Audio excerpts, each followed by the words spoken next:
m'appelle Zacharie ou Zacharia, peu importe.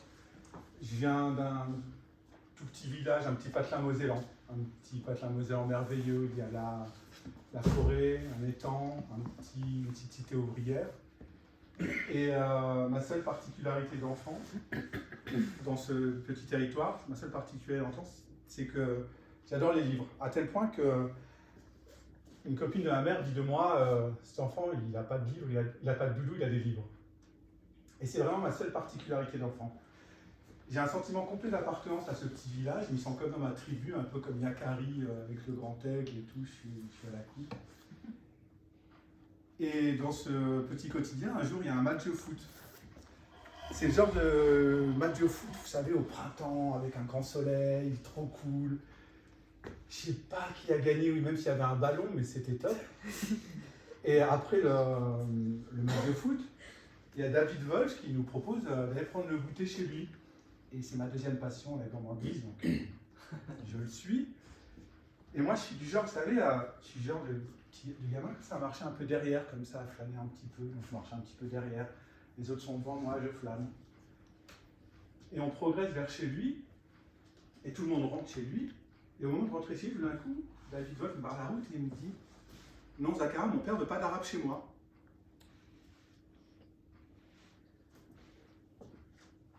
Je suis même pas en colère, je suis un peu sidéré. J'ai 6 ans, je ne sais pas trop ce que c'est un arabe, j'ai un sentiment d'appartenance avec le lieu. Je me dis, les autres n'ont pas vu, en tout cas je me dis ça. Alors je remonte chez moi tranquillement. Et j'arrive, il y a mon père qui est, comme d'habitude, assis en train de fumer sa cigarette et de regarder la forêt. Et je lui demande, du haut de mes 6 ans, papa, c'est quoi un arabe? Et mon père, il me dit, arabe, c'est la famille. La seule réponse que j'ai eue, il fallait faire avec. Et c'est ma rencontre avec le « t'es pas de chez nous ». On est chez nous, pas toi. Vous savez, ce petit monstre comme ça, c'est ma première rencontre. Après, bon, il y en aura d'autres. Il faudra que je décolle les autocollants d'un groupe organisé qui collait sur ma porte pour une France blanche ou une robe blanche et ce genre de trucs. Il faudra des fois que je pédale un peu vite quand je croisais des femmes, mais grosso modo, l'enfance se déroule un petit peu sans accroc. Et sauf que ce mot arabe, je ne sais pas quoi en faire. L'arabité, être arabe, c'est être intelligent ou roublard, être poli ou voyou. Mais être arabe, tout ce qu'on m'en demande, c'est nul d'être arabe. Au Club Dorothée, les Arabes, ils passent le balai, ils ont des Africains dans les trucs dans le nez, c'est sale. Moi, je ne sais pas trop quoi faire de ça. Mais bon, il y en aura d'autres, comme on dit, et je grandis. Je grandis avec ça assez facilement parce que j'ai plein de copains. Et le temps passe dans ma cité ouvrière. Et tout d'un coup, on passe à une autre période de ma vie. On est plus dans les années 95, comme ça. Hein. Un abribus, la Lorraine, des Doc Martens, sûrement acheter un gitan ou voler, mais bon. Et on s'éduque dans les abribus. C'est la galère, la Lorraine, c'est une misère sans nom. Toute la France se gave et nous, les usines ferment, on crève la dalle, Florange, Morange, tout ça, c'est nous. Et on se fait chier. On est des vrais galériens. Hein. Des fois, quand on a une bière pour 4, quand on ne sait pas quoi faire, on se fait un peu de K2R. Et on va au point que même des fois, pour s'étouffer, on gratte des allumettes pour s'étouffer au soufre. Hein, des galères sans nom, quoi. Et, mais bon, on s'éduque là-dessus, avec les perruques, tout ça. Et il y a un mec qui vient de temps en temps, et il est un peu chelou, le mec, mais il a une bière, il vient avec une 3Q, tranquille. Alors on l'accueille. Et le gars, il m'éveille un peu, à la pensée politique. L'oligarchie, capitalisme, marque, bla bla bla bla. C'est pas inintéressant ce qu'il me dit, le gars. Mais bla bla bla bla bla les juifs. Bla bla bla bla les juifs. Moi je connais pas de juifs, j'en connais pas. Le seul que je connais c'est Goldman à la télé, je le trouve plutôt sympa. Mais voilà, je commence ma petite carrière de graffeur de village du fin fond de la Moselle. à faire des croix gammées un peu partout. Et je ne suis pas le seul. Hein. Vous avez déjà vu les abribus. Sauf qu'il y en a une, elle ne voulait pas que ça se passe comme ça. La mère Boulgate. J'appelle, elle avait une patate. Quand la mère se lève, à Oulsegate, je l'appelais. C'est ma prof d'histoire. Et elle voit toutes nos têtes de pécores d'adolescents de 15 ans de lycée technique. Et il faut imaginer un lycée technique, à 15 ans, il y en a qui, la plupart, faisaient déjà vachement peur aux flics. Hein, c'était pas des... Et elle nous montre Nuit et brouillard, des reportages sur la Seconde Guerre mondiale, des tableaux, elle nous éveille. J'ai chialé. On est la moitié à avoir chialé de tous ces gros costauds. Et l'autre moitié, non. Une moitié qui devient un peu un canard, l'autre moitié qui salue peut-être encore le drapeau. Ça, c'est un peu comme ça que ça s'est passé, que j'ai tué ce monstre en moi de ce petit racisme populaire et ordinaire, tout en le vivant encore dans d'autres situations. Et je continue donc ma carrière de graffeur de village, un peu honteux de ce que j'ai fait, donc je vais déguiser mes croix gammées. Et il y a un copyright là-dessus, c'est mon petit monstre d'adolescence que j'ai honte, quoi. J'ai honte. Et ça ne dure pas longtemps, mais bon, ça m'a marqué. Bon, après, j'ai quand même fini par continuer à griffonner des trucs, mais c'était plus marrant quand même. Et moi, je grandis, je vais à la fac un peu par hasard. Je vais en fac de médecine, parce que mon frère a fait médecine, et pour plein de raisons. Et j'arrive en médecine à l'époque où ils ont inventé les sciences humaines et sociales. C'est des cours d'histoire de la médecine. Au début, c'est sympa, médecine. Hein, enfin, les cours d'histoire, je veux dire. Les cours d'histoire sont plutôt sympas. Et je fais ces cours d'histoire, et sauf que sur 8 heures de cours d'histoire par semaine, toute l'année, 1 heure. 1 heure seulement sur la médecine arabe. Ça m'interroge parce que, vous voyez, moi je vous l'ai dit, j'aime bien les livres. Et il y a un livre qui me fait kiffer, je ne sais pas si vous l'avez vu, c'est 1984. J'adore ce livre, je me suis senti dans le livre, j'ai eu peur, j'ai passé les meubles chez moi et tout. C'était trop fort. Et j'avais envie je me suis dit, waouh, fais gaffe, peut-être tu vas te faire une fausse révolution, ça. Et vraiment, ce livre est merveilleux. Et puis j'aime bien George Orwell parce qu'il a traversé l'Espagne, et son rapport au journalisme a fait qu'il a écrit 1984. Et je retiens de lui qu'il a dit que celui qui a le contrôle du passé contrôle le futur. Celui qui a le contrôle du présent contrôle le passé. Et c'est exactement ce que mes profs font. Moyen-Âge, rien. Renaissance, l'Occident et la médecine. Que dalle. Pas un mot sur la médecine bouddhiste, hinduiste, ils ont tout inventé les blancs. Et là, je découvre un racisme qui est un peu plus dégueulasse en fait que le racisme populaire, ordinaire, avec le « ouais, Zach, j'aime pas les Arabes, viens manger à la maison, quand est-ce qu'on fasse prendre le couscous ?» C'est un peu flou quand même, ça. Je découvre le racisme institutionnel en fait. Et je sais que c'est pas vrai. Et ça me dérange. Ça me dérange profondément parce que j'ai un peu voyagé. J'ai passé la Méditerranée plusieurs fois et je suis allé au fin fond du désert, dans des coins où il n'y a pas de touristes. Et je suis entré dans une bibliothèque, dans une oasis en Algérie. Et je me balade dans cette bibliothèque. Et moi, je suis un peu blasé comme ça. J'ai toujours un côté un peu salcon, comme ça, un peu blasé. Et je me balade dans la littérature, philosophie, poésie occidentale. Kant, Prévert, Nietzsche. J'ai pas tout vu, mais c'est des bribes de tout, ça me blase. Ouais, c'est bon. Et je me balade encore un peu plus loin. Et je vois un autre rayon tout aussi grand.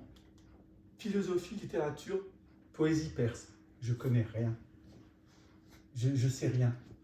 Je connais vaguement un poème soufiste que mon père m'a refilé, ou Avicenne rapidement, mais je connais pas grand-chose.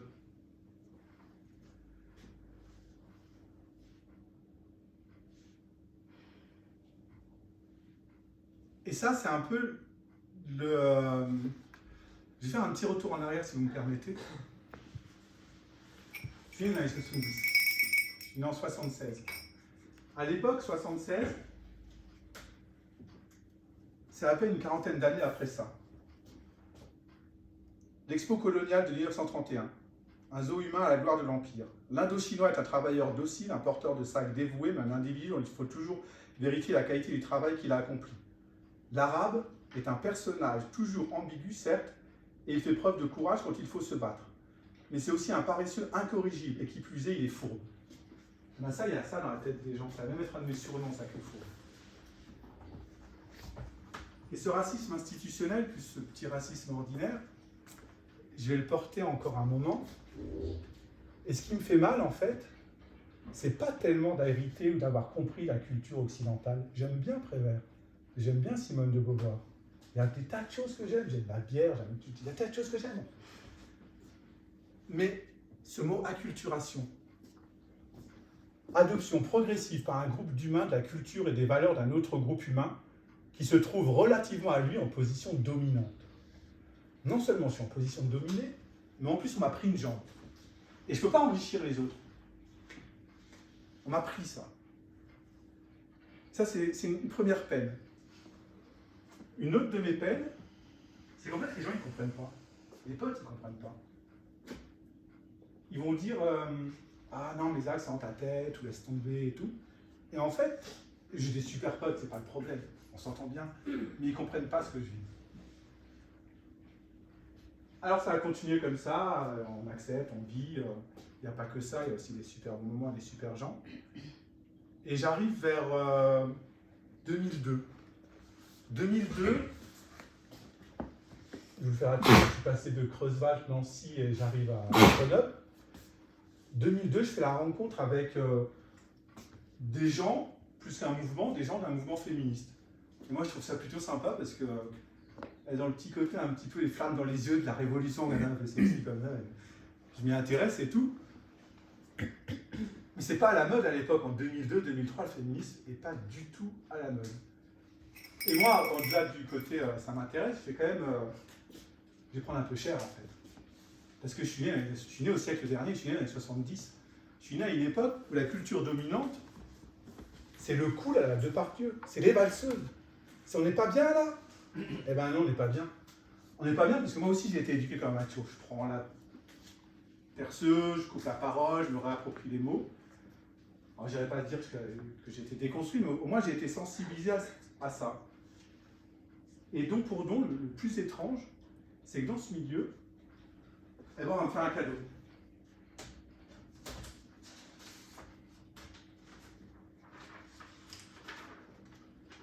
Et bien, figurez-vous que ce rapport de domination, eh ben, ils comprennent ça.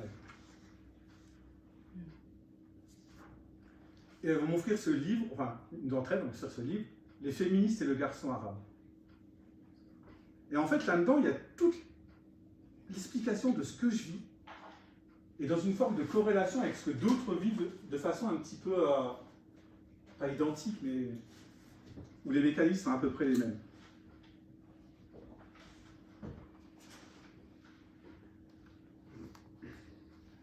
Alors, je comprends bien que ce n'est pas le même schéma et tout ça, mais je vais en tirer une certaine aisance, une certaine facilité, une certaine compréhension, une certaine force. Et une certaine compréhension, en fait, que je vais le dire parce que je n'ai pas envie de faire de faute.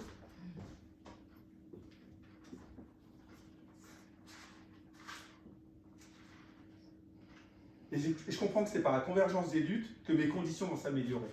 Je comprends que leur lutte est ma lutte, que ma lutte est leur lutte. Et moi j'avais déjà compris nos passaran. Nos passaran, j'avais compris. Mais là, je vais comprendre un peu plus. Je vais comprendre qu'il faut y aller ensemble, quoi. Que c'est une vraie convergence des luttes qui pourra nous faciliter la vie.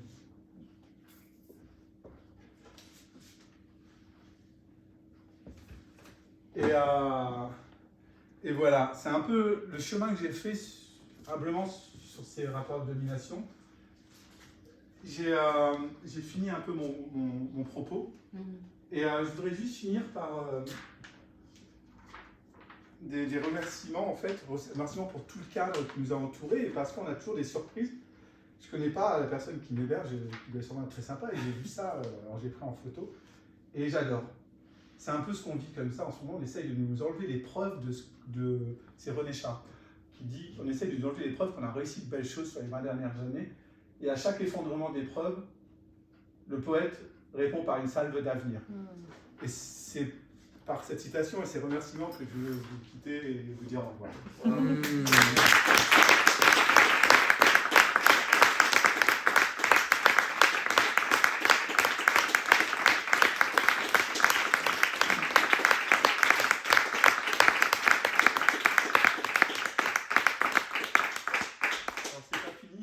Qui arrive là.